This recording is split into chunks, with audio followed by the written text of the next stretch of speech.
Nothing leaked out of his ears. "Can you stay upright?" she whispered. Barely. "Yes, I'm good," he lied. She shifted her shoulder and tightened her grip on his wrist. "Ready?" No. "Yes," he lied again. "But you'll have to guide me, as I seem to have some trouble seeing." Rather than answer, she took a step. Elliot's stomach joined his head, both pitching and sloshing now, but in different directions.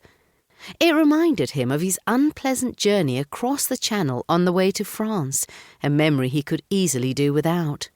The first step was the worst, but the next one wasn't much better. After 10 steps, he was shivering, rivulets of sweat running down his skin. His muscles were spasming so badly it was impossible to control his legs. He staggered against her, almost knocking her off her feet. Shame joined nausea as she struggled to keep them both upright and moving. "I'm sorry," he muttered. "You should just leave me, Jo. I'll only slow you down." She didn't answer or even acknowledge that she'd heard him. Instead, she kept walking, her slim, strong body bearing more of his weight with each step. "Just 5 more steps," he ordered his body.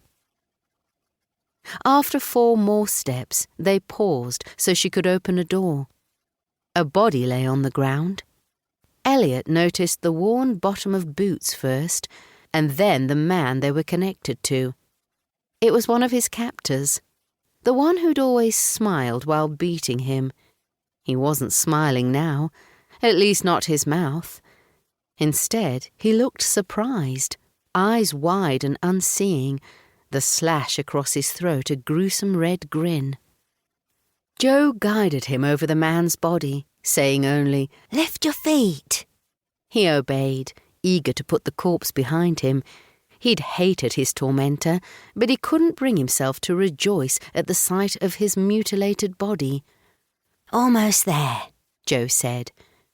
Elliot ordered his limbs to cooperate, to help her, but the next time he tried to pick up his foot, his opposite knee buckled. Jo gave a muffled grunt and sagged under his weight, but she didn't fall. "Just a little bit more, Elliot." He blinked at the sound of his Christian name on her tongue. How did she know it? He'd never told her his real name.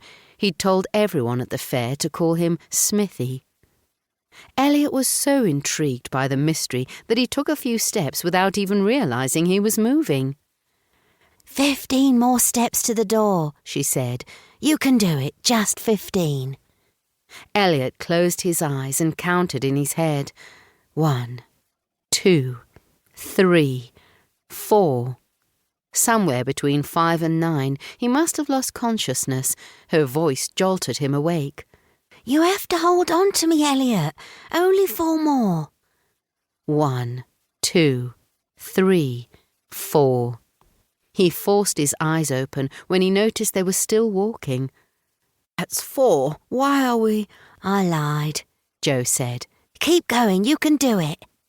Elliot snorted weakly and kept walking, but he was no longer lifting his feet. "Take his other arm," Jo said. Elliot's eyelids lifted slightly at her low, sharp command. "I don't know what you—" A hand, far bigger than Jo's, took his free arm, and a second set of shoulders slid beneath, somebody taller and far broader than Jo. Elliot was just conscious enough to feel mortified that he'd not even heard the newcomer's approach. "We've got steps now, Elliot, so you'll have to lift your feet." Steps? Elliot blinked rapidly, struggling to keep the darkness at bay, and lifted 1 foot. This time both his legs gave out.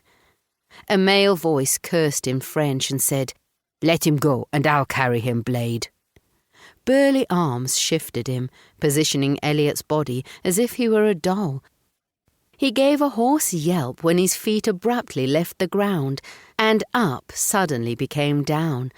An arm clamped around his thighs, and a hard shoulder pressed against his midriff. This time, when the blackness came for him, Elliot welcomed it.